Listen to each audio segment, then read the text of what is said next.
just literally transported him back. And but he says, it is a bigger difference, but we are there. We just don't know we're there. But when we're really, you're going to have to know your own internal trusting and make no assumptions when anybody else's timing is right or not, because it is a very deep, emotional, I will say, at least I'm experiencing, release that is that same strength without efforting that is calling us when you said that. And it was the gentlest calling without a voice.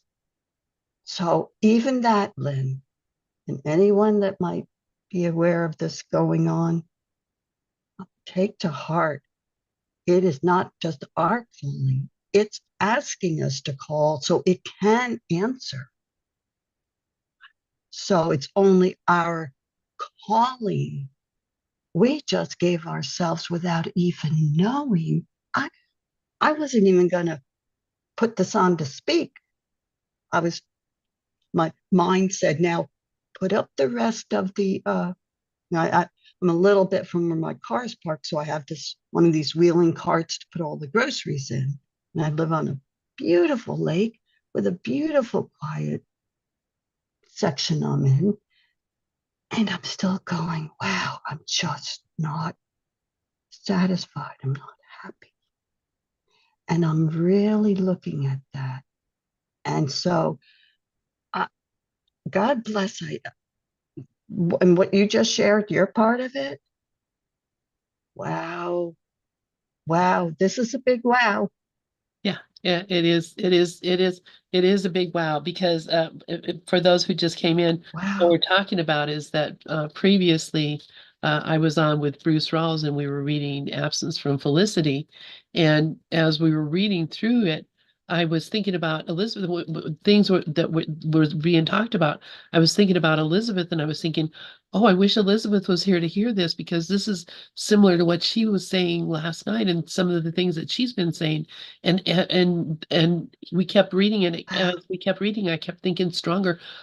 Gee, I wish Elizabeth was here because of course she can watch the recording, but it would be really great if she Mm. was here to hear this. And then you came This, on and you were like, yeah, I was called to come and listen. You heard me I call. don't always listen. That's pretty crazy. I mean, I wasn't trying to call you to come listen. I was just wishing No, that you and were. I was really just feeling, and I've met some other people here. I have two sisters now I'm in the area with, and all the same things I used to be so interested in. And now I'm physically back to being able to do them. Like I said, and I was in 2 months, first a month in, you talked about the isolation rooms. I couldn't get out of the bed. I had uh, extravenous medications, antibiotics. I had to just lay there for a month. And I don't watch TV anyway. No TV, no phone, I had no tablet, nothing. I just had to lay there all day, having this bag changed, laying there, having like a one of the Depends diaper things on. I couldn't get out of the bed. This unusual swelling started to take place. I literally started hallucinating. And I think it was sometimes some of the things they were administering to me. Literally, I was seeing walls move. I was hearing people tell me they were going to put me in a straitjacket. Um, and then I was doing everything and then I would get out of it and I just had to stare. I couldn't even reach over to feel my feet. And I would lay awake day and night, night and day. Eventually, one of my sisters who lived nearby could get over for a visit, but you know, there was nothing she could do. Eventually, after a month, they said the infection and stuff had gone. I still couldn't do anything. And they transported me to I want to say like a rehab center. We still had no hope. Eventually, I could get into it, even to get into a wheelchair without help. my legs swole up before there was no explanation. They called it weeping legs. And I just knew this was not going to be the way. And somehow, after a month, it was the end of an October, right at Halloween several years ago, I made it back. I still was in a wheelchair. I had to have a rollator, walking thing. I didn't want to live in. And somehow it got resolved. But I knew this wasn't the way I wanted to go. And I know now it's when we speak about the time thing, that paragraph I came into, really read this deeply. That to me is that holy instant. That is the opening and the key. And we really have to be sure we are ready. And when we're ready, I will just offer a message. When you make that crossing and you don't look back, then you can receive an assignment, not just of light, of awareness, literally in the light, in the light.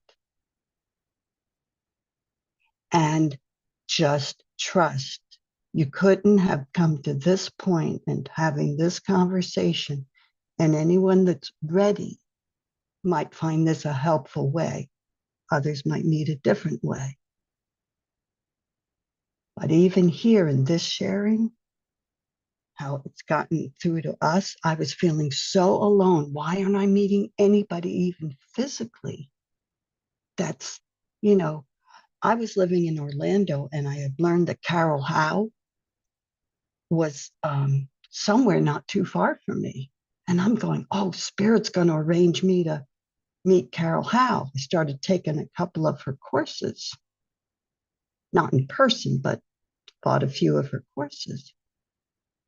She moves out to, I think she's back in Colorado now, and she wasn't planning it. And I looked up and I went, huh? It was just kind of at that point, I said, this is a mystery. So I just go, all right, we have to trust that even this sharing, right, what just happened, is preparing whoever's getting some sort of a nudge in their own way. And I have a meditation that came through. It's called The Unveiled Mysteries. Have you ever heard of that? By Godfrey Ray King and Lotus King. And No. it was channeled through, this was many, many, many years ago. They've already ascended with the help of Saint Germain and Yeshua. It came through. And this was over 30 years ago. It first came to me when I was living in South Florida through a friend who we developed this mutual, it just started to evolve. And it calls in a lot of the ascended masters, and they're beings of light. That's why we don't see them. That's why Jesus is not here in a physical form. He knows this is not the place to be. He's saying, come where I am. And I've had light experiences. To go in depth would be too much for this few more moments before the next broadcast. But I assure you, it's not the light of this world. It's not daylight. It's not just a light of understanding. That's why it says close the physical eyes. Even if you don't, it'll come, but it'll be more helpful. And there's a 20 to 30 minute, and if ever you wanted to experience it or even offline, I'd be glad to guide you through it. And we literally call in the white light. I have seen, even with my physical eyes open, but it wasn't presented to me with my physical eyes. The purest, purest, you can't describe it, white light being that appeared to me when I was about 7 or 8 years old and enveloped me with that unspeakable love. That's beautiful. And there was I was just gonna say, it's time for us to get going, and Sure. I do want to keep hearing the rest of your what you have to say. I was gonna say maybe we could do that on a Tuesday evening. Uh, Yeah, we and have our Tuesday evenings that maybe you could come and do that meditation we and could even lead us just through. try it once, and it's, I would say, allow at least 20 minutes. We could wrap it up within 30 because it will guide us and it brings us into the pure Christ presence with the light guiding us, going into the golden essence, and then we conclude. The conclusion is with accepting it. And it said, practice 3 times a day would do more than any complaining, criticizing, even once. And I did that last night. And then it was later I had the outburst of crying. And that's kind of not unexpected. All right. So, yeah, so maybe you come to our Tuesday evening group.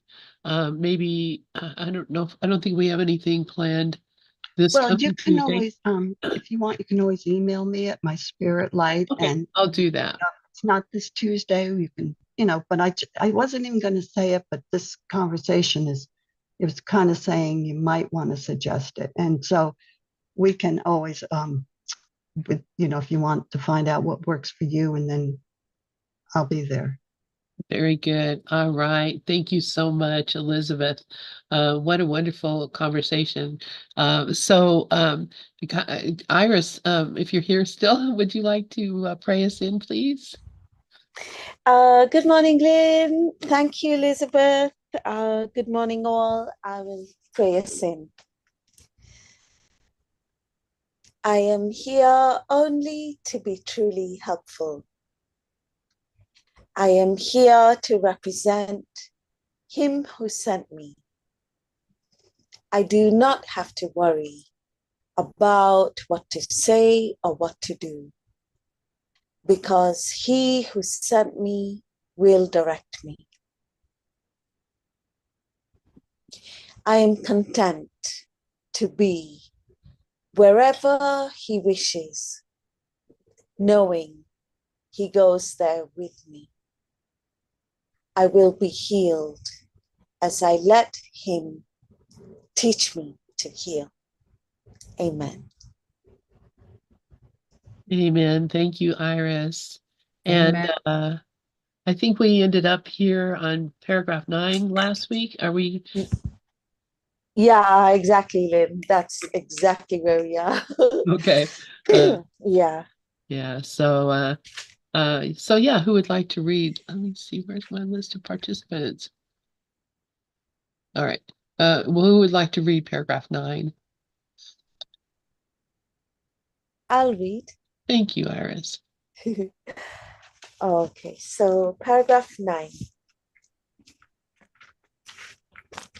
Healing is an ability. Healing is an ability that developed after the separation, before which it was unnecessary. Like all aspects of the belief in space and time, it is temporary.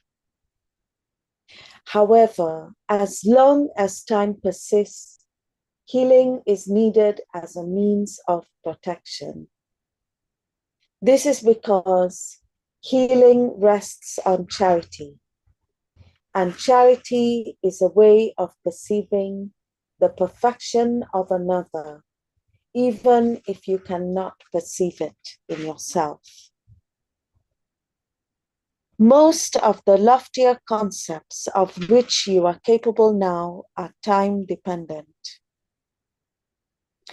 Charity is really a weaker reflection of a much more powerful love encompassment that is far beyond any form of charity you can conceive of as yet.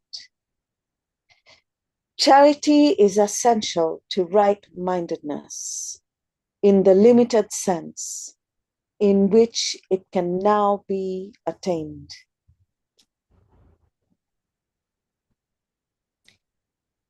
Yeah. Um,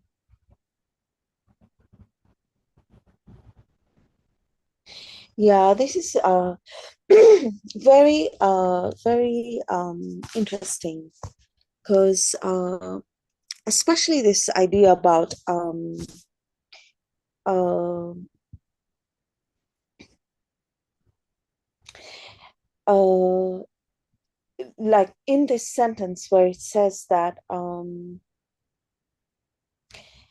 uh, this is because healing rests on charity, and charity is a way of perceiving the perfection of another, even if you cannot perceive it in yourself. And then later it says, charity is really a weaker reflection of a much more powerful love encompassment that is far beyond any form of charity you can conceive of as yet. Charity is essential to right mindedness in the limited sense in which it can now be attained.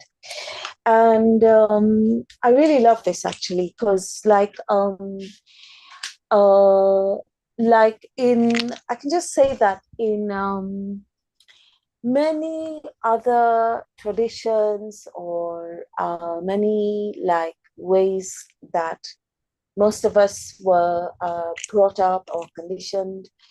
Um, if, like, say, for example, someone is undergoing some kind of distress, um, then we help them. Like in my conditioning, it was like my mom would give lots and lots of food to all the people that are homeless, and my mom would see that as like doing good, and this type of idea of charity. But I love what the course says, and it kind of like takes us beyond the physical, the body mind identification, and charity is already like looking at everything, like lesson 29 and 30 says, I see God in everything I see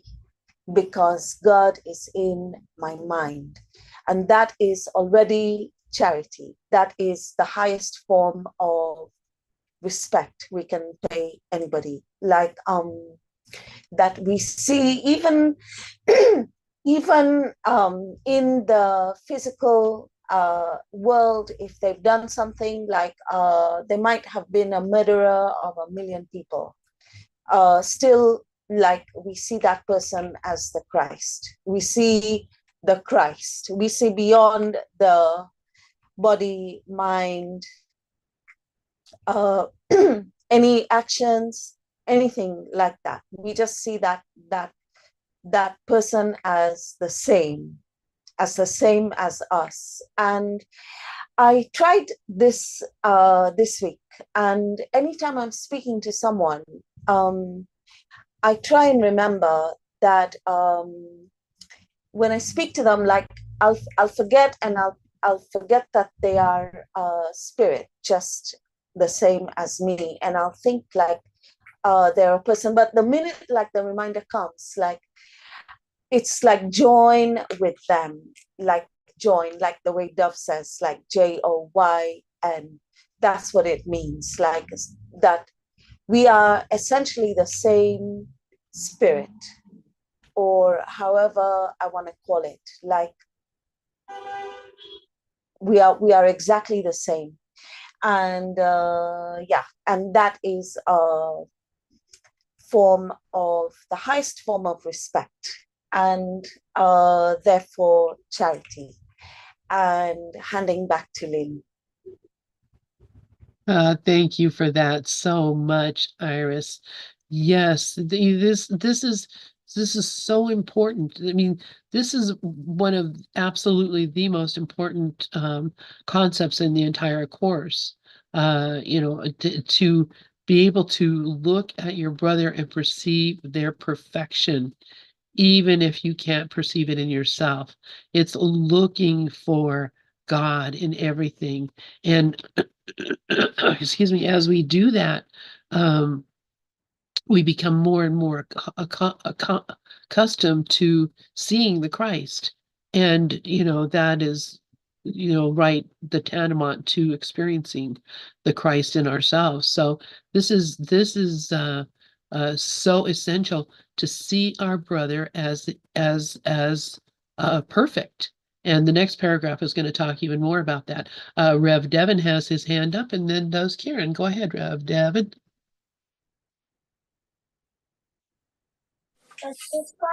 Yeah, I love this, and even getting into, you hear this a few times in the course where something you can conceive, something you can't really conceive of yet. It's far beyond. So it's saying yes, you can't conceive of it yet. And I heard a line this last week on the show, Star Trek Discovery they're watching, and there's a scene there where they're going to, some other people are going to sacrifice this daughter for to the gods for this, essentially their salvation, so they can have rain and all this stuff. And he after the whole spiel, they stopped it, and then he said, I found maybe devotion means you're ready to hear what the gods have to say, or what the gods have to say, or something new that the gods have to say. So maybe devotion means you're open to hearing something new that the gods have to say. And it reflects in everything, and you see it all the time, and just so many different things. But being open to hearing yourself. I mean, A Course in Miracles is about really coming into guidance so that you can actually follow and hear it yourself, and essentially write books on it and everything. But opposed to being addicted to past dogmas, which, yes, helped someone else and can be helpful to you, even as A Course in Miracles, but it's about finding out more, like that you eventually are trained to conceive of more. And then this idea of charity as well came up. I watched the movie Nines again, and the movie Nines, if you haven't seen it, I highly recommend it. That's the number, NINES, the Nines. It's pretty remarkable because it gets into essentially the charity that we can't really comprehend is the world. It's peopling the world. The fact that you are giving life to existence, and we can't even conceive of what that means and what that is. The fact that everyone is and everything is because you are believing in this world, you're believing in separation. And I, as far as I comprehend it, I think of this as the greatest charity. As far as, it's not really about who or how you see them or anything, but in the sense that you do see them. So yes, and then where do you bring that? Where do you go with that? So we're trying to essentially train ourselves to recognize and heal the mind enough to experience life with God in any form. And so right now it's physical form, and we're learning how to experience and find that God in them and to see that as charity. But the charity, so it's incomprehensible, is about the life that you've given to the world because you love the world, because you love what you are. So it gets trippy because it depends on who you are, as in like God and who's Christ and where is it. And so it gets hard to comprehend, but essentially the reality of existence exists because of you. And as far as the Course goes into this in many different passages, but a sense of because of you, and what the real story of the crucifixion or sacrifice of Christ is about your sacrifice of say reality, so that you can experience the peopling of the world, as A Course in Miracles calls it. So it's not a real sacrifice, but it is your charity to give to separation of people. So that might spark some ideas in you if you're ready to comprehend it. But of course, it is pretty out there. Thank you. I love it, Devin. And God, do you remember watching the nines with me on were we at Donna Marble's house? We were someplace in Pueblo, and I think that's where we were and watching the nines. And you helped me download it onto my computer. Do you remember that? Yeah, I do. I do now. Yeah, I've watched it a few times, but it hit me at different times. I'm like, wow, they're saying a lot of lines I don't remember in the movie, but that I say now. I'm like, wait a second. He's like, she's like, you're a multidimensional being, and this body is just a facade. And it's a beautiful, beautiful rendition of trying to explain things. I love it. That cracks me up. That makes me so happy when you started talking about it. I'm like, oh my God, oh my heart, oh how happy I am. But yes, yes, yes. This whole idea of uh, charity is in seeing that multidimensional being is in your brother, is what they really are. Anyway, Karen, please go ahead.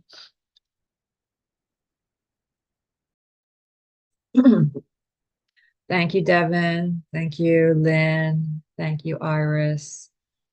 Yeah, I really like where he talks about the right-mindedness. Charity is essential to right-mindedness, but in the limited sense in which it can now be attained. But it's right-mindedness, and he does tell us in the course somewhere that right-mindedness cannot see anything but perfection. And for me, it's just remembering, to always step back and let him lead the way.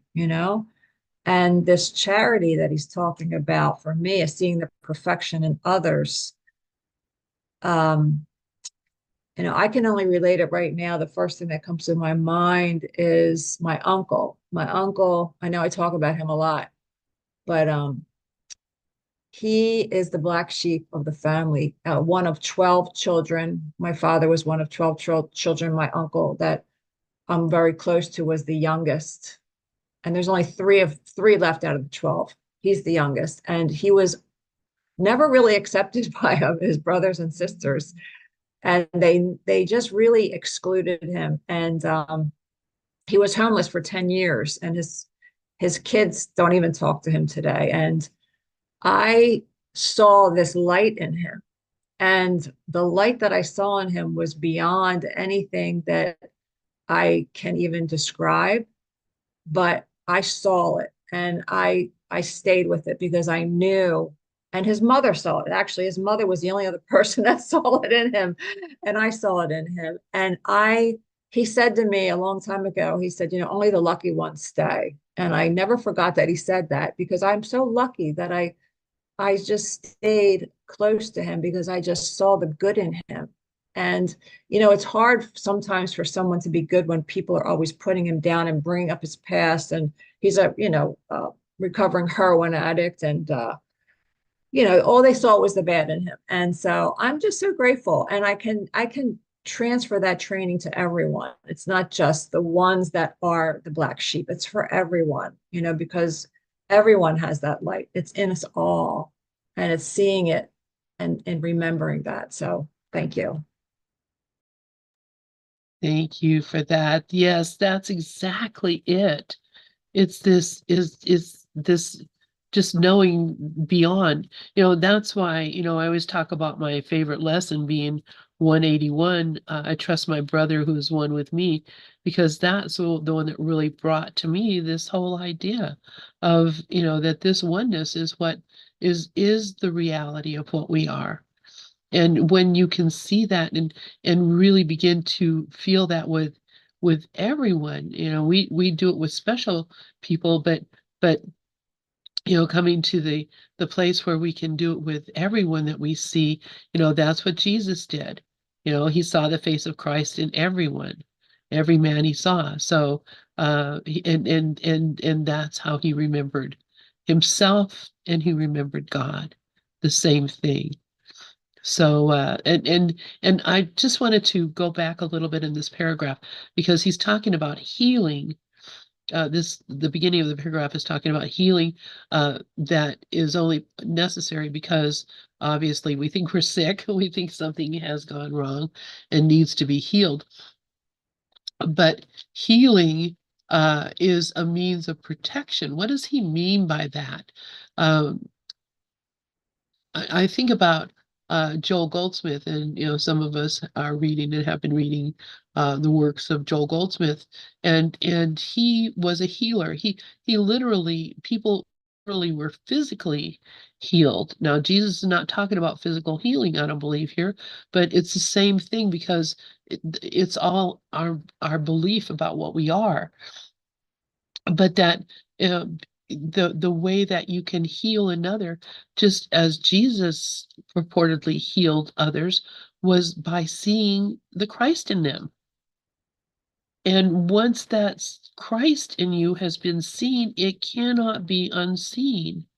I think that once the Christ in you has been seen, it it it it like ringing a bell. It's like a big bell gets rung, and it just reverberates through you and through everything and switches everything.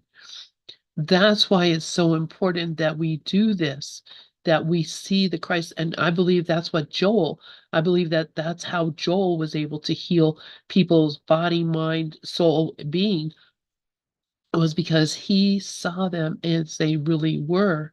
And that connection that he made with that being that was the reality of the person, that is what brought about the healing. Not that Joel did anything. All he did was see them and gave them the ability to see themselves, even for an instant, is enough to completely shift and change the universe. Iris, please, I'd love to hear what you have to say. Yeah, exactly, Lynn. Like, you reminded me because, like, when I was hearing you and Elizabeth just now, I just thought, yeah, that is it. Like, and it was kind of like Lynn was wishing that Elizabeth could hear what was being shared, and somehow that wish kind of just went to Elizabeth somehow, like without Elizabeth being in the same room or Lynn having to actually say anything. It was just a sense that was a sense of separation from God is the only lack we need correct. And it's like, and somehow like Elizabeth knew. And it's just because it's like a shared one. It's just the one, and that's all that came to mind, like that it's all one. And handing back to Lynn. Thank you, Iris. Thank you, thank you, thank you. Exactly. It's all the one. And that's recognizing our oneness. That's really what Jesus is talking to us about here, is coming to recognize our oneness. And remember, this is a section called the function of the miracle worker. So he's talking to us about our function as miracle workers. This is what we're here for. So let's look at paragraph 10. That's the last paragraph in this section. And then the next section is the special principles of the miracle worker, which I think they're phenomenal. And I honestly, until I went back and looked at those, I did not know jack about being a miracle worker from reading the entire Course of Miracles until I went back and read these things that he's telling us, the function, your function, and the special principles. That's what defines me as a miracle worker, what I'm here for. So no big deal. So who wants to read paragraph 10? Oh, please, Karen. Paragraph 10, charity is a way of looking at another as if he had already gone far beyond his actual accomplishments in time. Since his own thinking is faulty, he cannot see the atonement for himself, or he would have no need of charity. The charity that is accorded him is both an acknowledgement that he needs help and a recognition that he will accept it. Both of these perceptions clearly imply their dependence on time, making it apparent that charity still lies within the limitations of this world. I said before that only revelation transcends time. The miracle as an expression of charity can only shorten it. It must be understood, however, that whenever you offer a miracle to another, you are shortening the suffering of both of you. This corrects retroactively as well as progressively. That's one of my favorite lines right there. That's, it must be understood, however, that whenever you offer a miracle to another, you are shortening the suffering of both of you, because we're not. That's when it reminds me of when he talks about delay can be tragic in time. Why delay forgiveness? Why delay the miracle to see my brother differently, to change my perception now, rather than go through unnecessary pain from judgment, from condemnation, from arguing, from soup to nuts, anything that is of the ego. But what this also reminds me of is forgiveness. When he talks about time, he reminds us in the Course that forgiveness is the great need of time. Forgiveness is the great need of time, because that is what time is for, to heal our mind through forgiveness. So this is what charity reminds me of, that, because as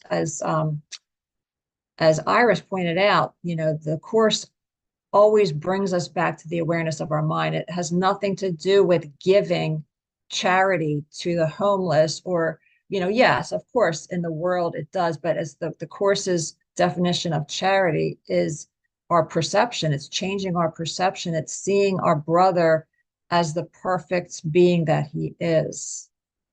So that can only be done through forgiveness. Thanks.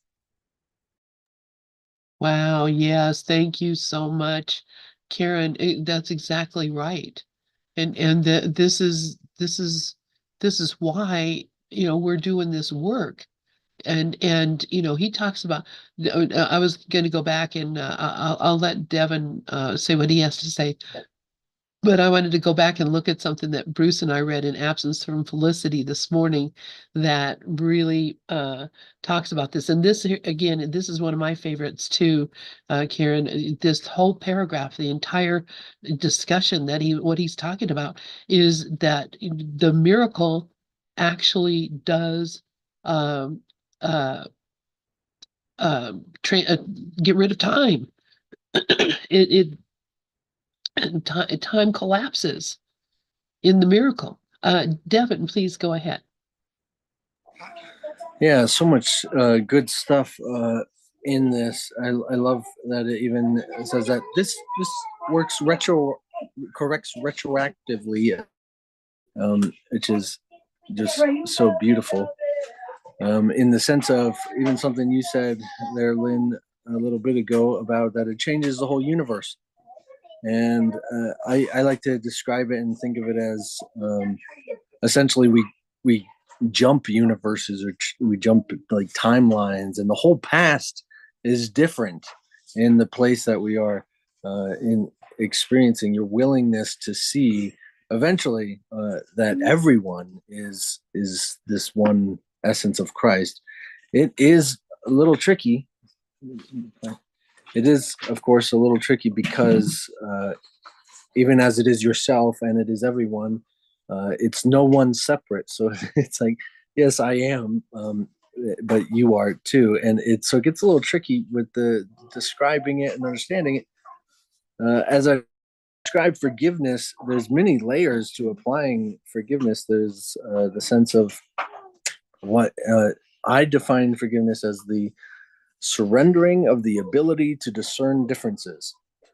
And so eventually, you'll learn how to let go of all differences. And that means separation of any kind. So eventually seeing everyone as the same, yourself as the same. You don't recognize the differences between yourself and another. You have forgiven the space in between, uh, the separation aspect of us all. And so, yeah, on that journey, on the path, as we're essentially forgiving little by little, person by person, and more by more, eventually we'll reach forgiveness of the totality, let's say, of time, of all the universe. And when you get there, essentially, it's interesting because uh, we like to think here, we're like, oh, the Son of God's trapped. Oh, something's happening to the Son of God that doesn't want it to happen, and we need to get out of the dream. The interesting thing is that when you actually get there, you actually recognize and remember why you're here, why you wanted to do this, why you are making people, why you are making experiences with people. Because I mean, on the other side, essentially, we have eternity. We've been doing it for a very long time, and we really have no insistence that we need to return to it.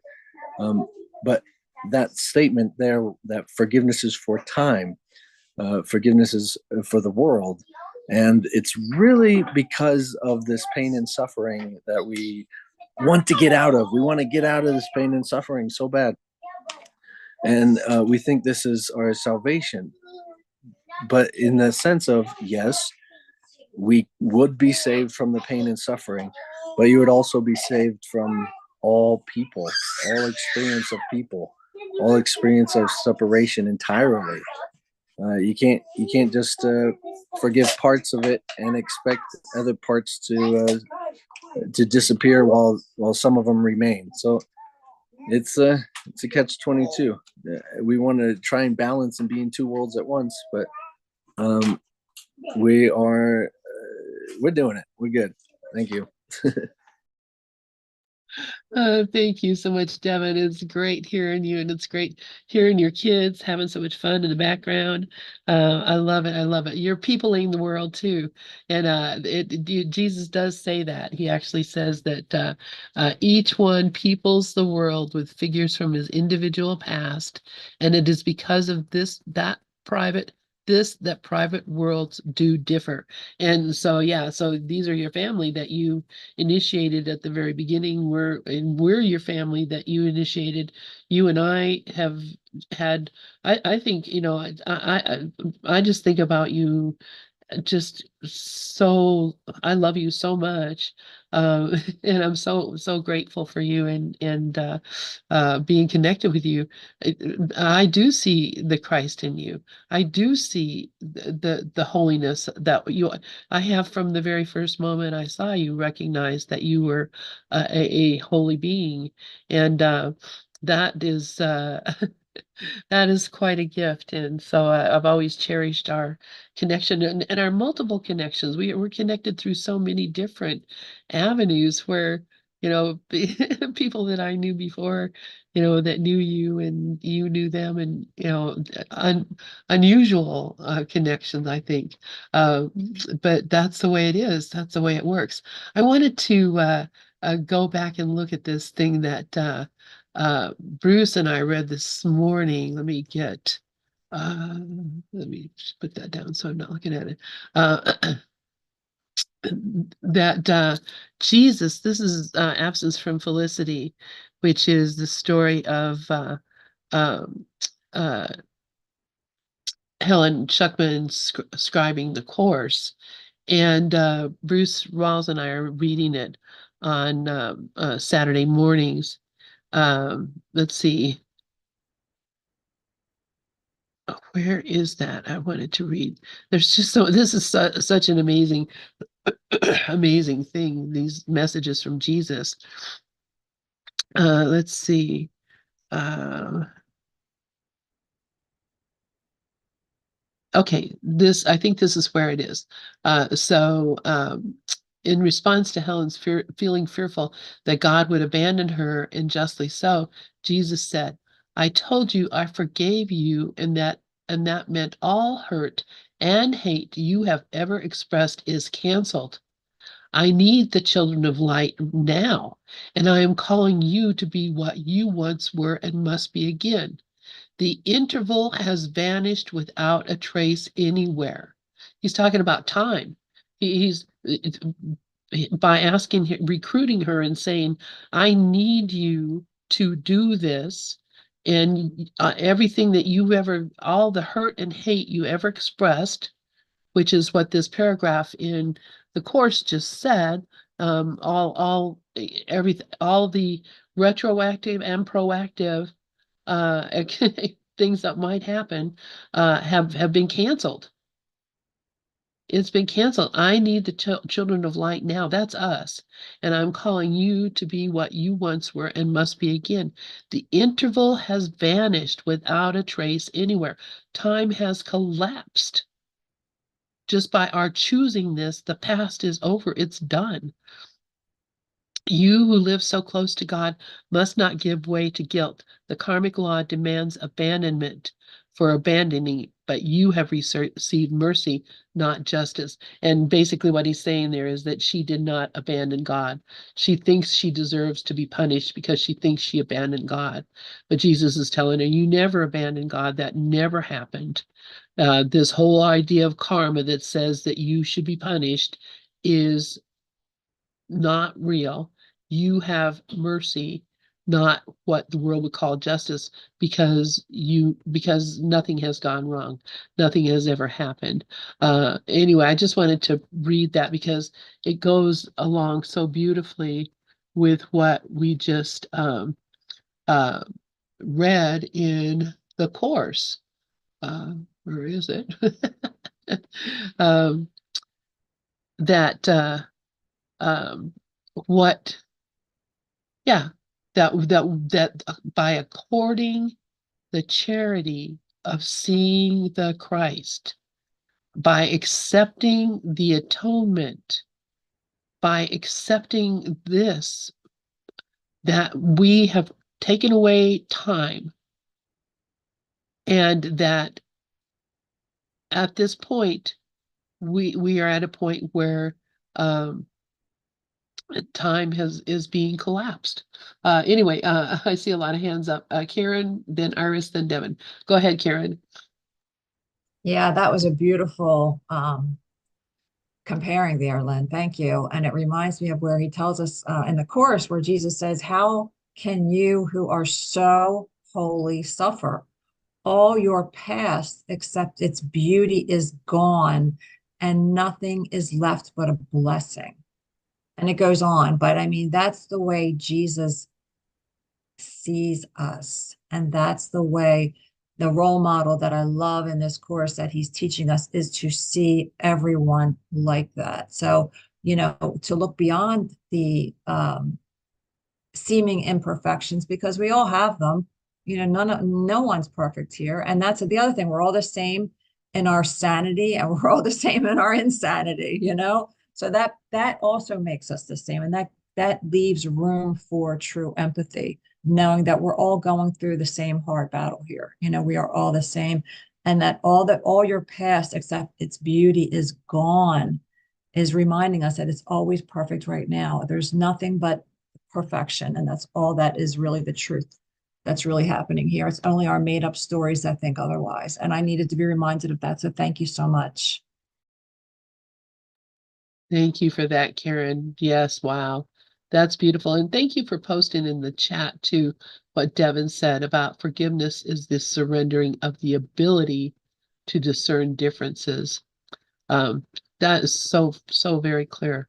Thank you. Thank you again. Iris, please go ahead. Thank you, Lynn. I was just going to say, I really love that, what you shared from that absence from Felicity. Because like I love the way like Jesus just says, I canceled it. It doesn't mean anything. Because it's true, like the rights and the wrongs are just kind of like made up here, by like I don't know who made them up or whatever, like the ideas about society and this and that, like it's just all made up. And it's like we don't realize it, like and then we like just kind of believe that stuff, and that I should do this in order to be a good person or whatever. It's just completely like nonsense. And so I just love when Jesus says, like, it's been cancelled. It doesn't mean anything. It's not even worth remembering. It's just irrelevant. And somewhere in the course, like somewhere it said that the case has been dismissed. Like something about it's something God proof, something like that. It's not God proof.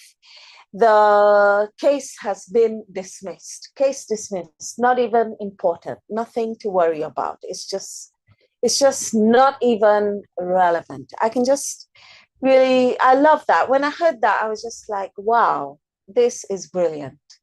Like, I don't know, like the other stuff that I've learned along the way, like, saying that I'm just like a sinner and this and that. And it's just like a really, really, just a really tyrannical way of living life.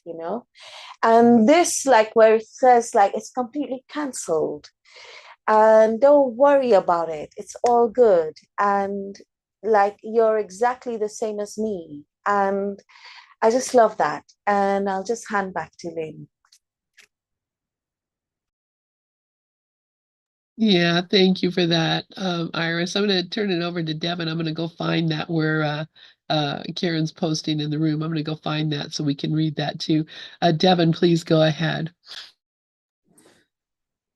Yeah, I always love these things. It's like it's crazy how you can have this idea of something that's happening, and it might even be happening in this moment, in this world, but then we're told that it's not happening, and that there's essentially a place, there's a world beyond this one that we want, and that world is just, say, an alternate dimension, another depth of what we see here, what we experience now, what we can say, of course it's happening, physically it's happening, but we want to think in correspondence to this other world. We want to think in correspondence to, say, the spiritual universe, so that we can actually experience it, because the way we think is essentially portraying the world, and we're experiencing it. So if we just like in what you read, Lynn, it's saying that she is seeing that she betrayed God. She left God for, being atheist and all this stuff. And she sees that happening at that moment. And Jesus is saying it's not happening. It never happened. It didn't happen. It never did. At the exact same time. How can you say something is happening and something isn't happening without one of you being delusional, right? So it's come here, baby. Come on. Come here. She's learning to crawl, isn't she? Come on. Yeah. So that is quite literally, this is about an alternate place that's here and now. Heaven is here. There is no other place. Heaven is now. There is no other time. And I like to call those dimensions, the depths of, say, dimensions in which we experience the same place, which is in a different format. This same place is, say, the zeroth dimension is God. God is the same place in the reality of God, and the first dimension being Christ. But in that sense of to discover that, we're learning to think in correspondence so that we can see it, we can experience it. If we think with the idea of separation, then we see bodies. If we think with ego, we see ego. But if we think in love, we see love. That's literally, you're training your mind to experience the reality in which he's talking about, where this other reality doesn't even happen. So if it's not that it's canceled from a place where it is actually happening, it's in a place where it never did happen. So it's a beautiful thing. Thank you. I feel like I just reminded myself of Teddy and I got thrown off. Okay, thanks.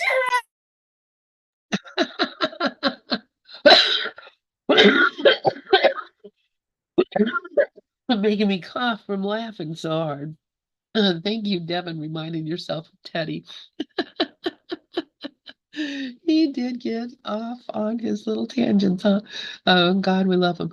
But but yeah, it really is. I mean, what are we here for? Come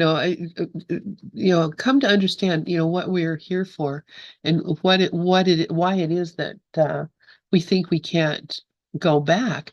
And so I just went and looked up that section. It's from section 6 of chapter 5, time and eternity. Another one of my favorite. This whole discussion of time and eternity is so profound because once you understand and tells us that once you understand the concept of time, you understand what time is, then you will see uh, why there's nothing here, nothing really going on, nothing ever happened. It's impossible. But Here he says, need not fear the higher court will condemn you. It will merely dismiss the case against you. There can be no case against a child of God, and every witness to guilt in God's creations is bearing false witness to God himself. Appeal everything you believe gladly to God's own higher court, because it speaks for him and therefore speaks truly. So he's talking about the things that we think about ourselves, that we could accuse ourselves of, that we imagine ourselves to be, and the main one being that we imagine that we've come somehow or the other abandoned God. So, appeal that. Say to him, did I abandon you? Did I leave you? Are we no longer connected? And you'll get the answer really quickly. It says it will dismiss the case against you, however carefully you have built it up. The case may be foolproof, but it is not God-proof. The Holy Spirit will not hear it because he can only witness truly. He's not hearing none of your lies. He's not hearing your BS about anything. He's only hearing the truth, the love, just what Devin just said. That's what the Holy Spirit in you, that's the Holy Spirit in you only hears love. That's the only truth that is possible. So his verdict will always be, thine is the kingdom, because he was given to you to remind you of what you are. He's here to remind us of what we are. That's the only purpose of it. So anyway, I'll take us back to our previous reading. Does anybody have any comments or thoughts about any of this, what we just read? Pretty remarkable. Pretty remarkable. And I see it is 10:30, 9:30, 8:30, 12:30, 30:30. At this time, generally, that I don't know, Devin, are you going to be able to do a meditation for us today?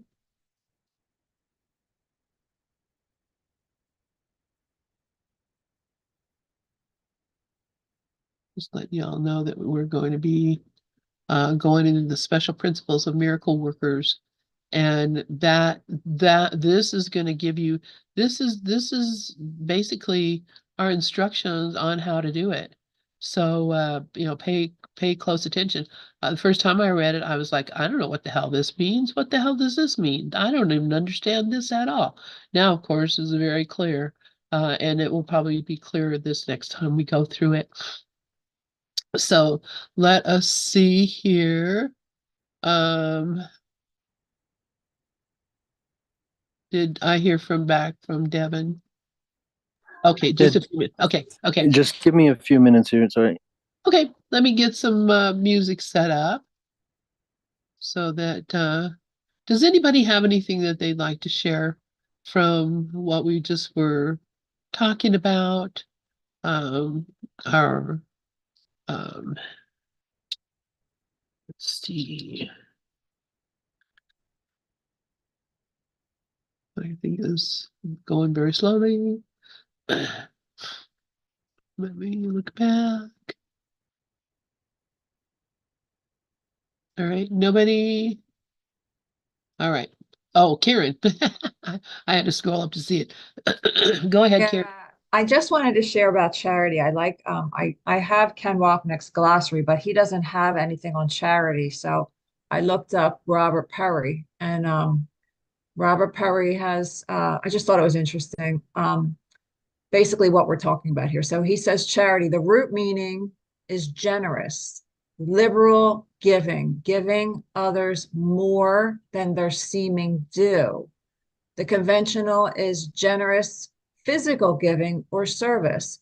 And then the course's definition of charity is generous perception, perceiving others in a far more positive light than seems to be their due, seeing the perfection in others. Charitable or right-minded perception is the source of miracles, but does not pertain to knowledge. And that is actually from the section that we're reading. He kind of paraphrased it. So I just thought that was nice to read. Thanks. Yeah, thank you. Thank you. Thank you, Karen. Yeah, this cannot be emphasized more. Honestly, we have to be very, very clear that um, the only thing that's being asked of us is to change our mind about what we're seeing. You know, we're not being asked to change the world or do anything with anything. We're being asked to change our mind about what we're seeing. And so that's uh, Dove, please go ahead. Yeah, on page 27, it talks about something that you and I read together. Remember, charity is seeing your brother standing at the end of time. Yes, that we just Well, read that. That's what we just read. Holding the hands of Jesus and the Holy Spirit, looking back and laughing at it all. No, that's not what we just read. So you're right. Um, where is that? No, that's what you and I shared. Oh, yes. Okay. Yeah. Yeah. Looking back on the past and laughing at it all. That's it. You're giving him the benefit of the doubt that he stopped taking the world seriously. And charity is that he's already home, looking back and laughing. That's it. And we're walking into the ark, looking back, going, what the heck? And the carpet's rolling up behind of us. Karen, please go ahead. Oh no, I just meant to like what Dove said. That's all. I didn't mean to raise my hand. Thanks, Dove. Sure. Okay, so Devin says that he is ready. So let us get our music up and going. Of course, I'm telling you, this is I should not complain. All right, here we go. Do not complain, Lynn. All right.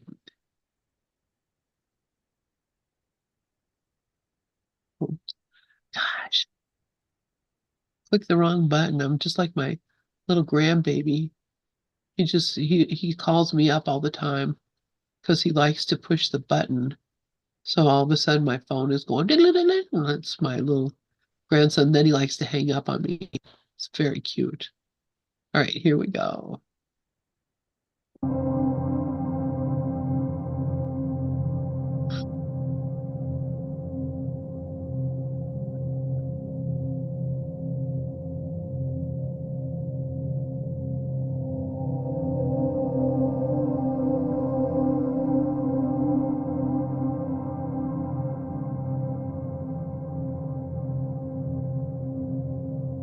Take the time to breathe and relax.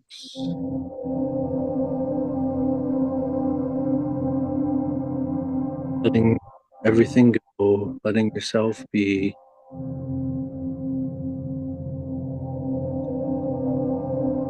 Letting yourself enjoy the music, my voice.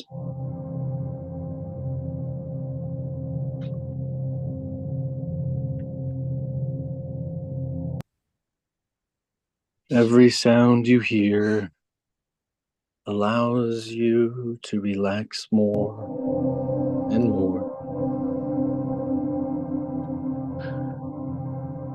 Letting yourself melt into your chair with every breath.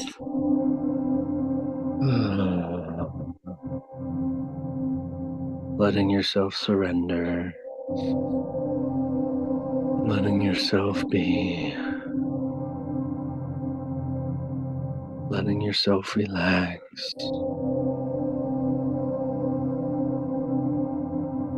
Letting your body surrender.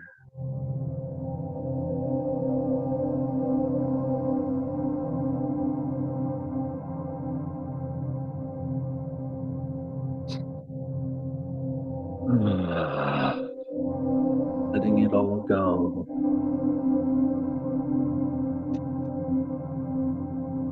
So that you can be in this moment. So that you can join at this time.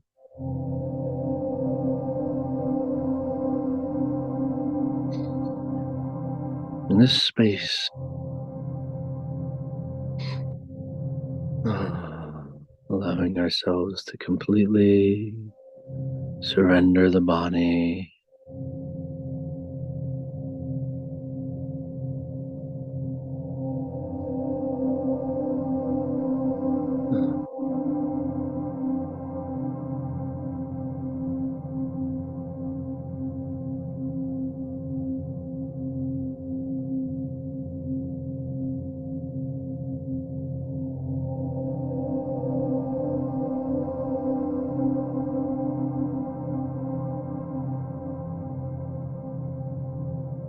In your mind's eye, see someone that you've had difficulty with.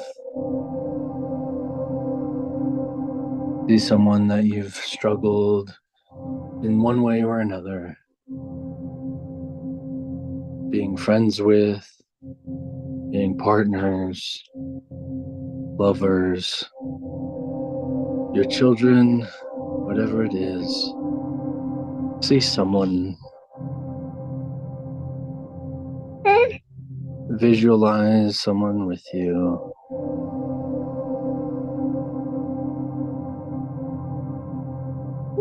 If you have sensations of them, sensations from their presence, some sort of turmoil or pain, allow yourself to breathe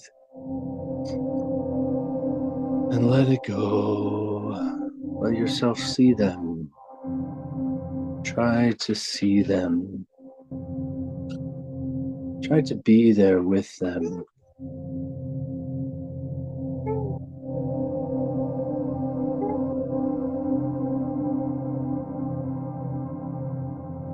Allow yourself to recognize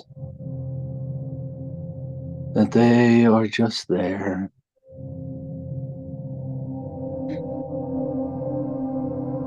You've had your difficulties, your challenges with them. Take a breath and choose to see beyond it. I choose to see beyond this challenge.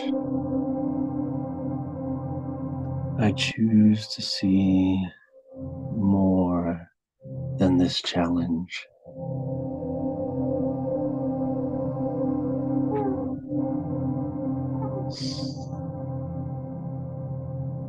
Express your desire to know the truth in them. Express your desire to see their reality.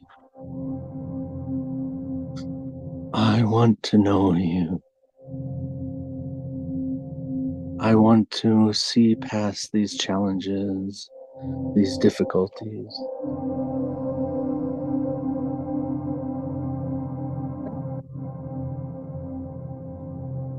I want to recognize you as you are.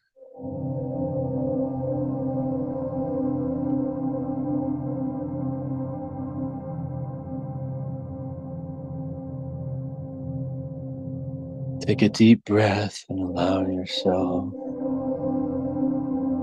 to start to recognize a light. Recognize a light in them. Any color, any shape, any size. Start to see that there is some sort of light in them. Allow yourself to amplify this light. Make it bigger, brighter. You want to know them. You want to see them. You want to join with them. So you allow yourself to see this light. See it fluctuate and move, shifting brightness. Whatever it might be doing, allow it to be freely them.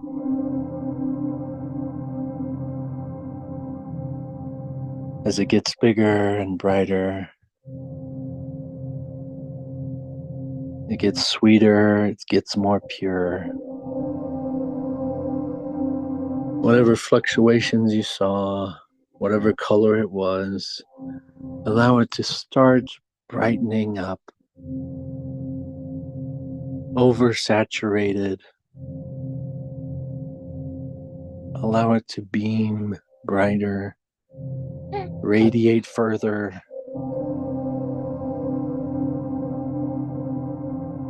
See the color starting to become the white light.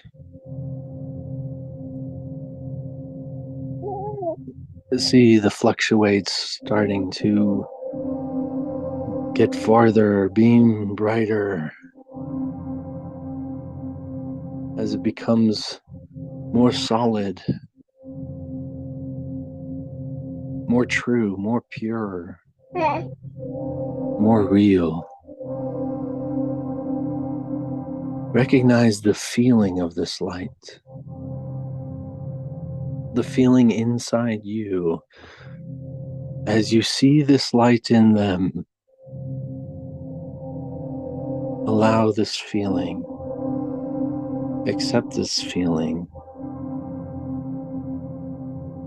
and open up to what this feeling could be without judgments, without ideas, without concepts of any kind.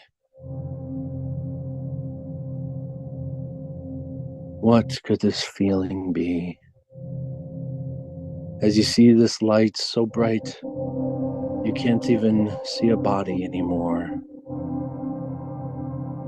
They become this beaming bright light in your mind. Let the feeling emphasized, magnetized, magnified, brighter, bigger, greater, becoming more of what it is. Let the feeling expand like the light. Let the feeling grow. Let it become more of what it is. As it starts to dissipate and dissolve into a transformation of becoming that love, recognizing that the sensation you've ever felt is love, bringing it to love, expanding it as love.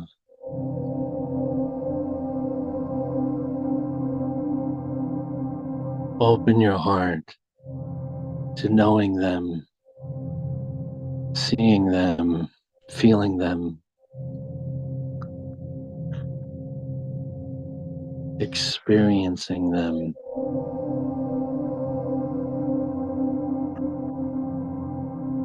You are transforming them through your perception. You are expanding them through your mind as you maintain this.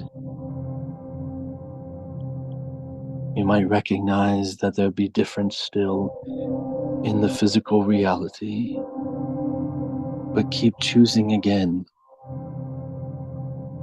And the gestation period of the manifestation will catch up with you. Will catch up in them as you transform your universe, your experience. Keep choosing this light in them. Keep choosing this love in them as you have been choosing it in yourself. Awakening yourself, awakening them. You heal the world.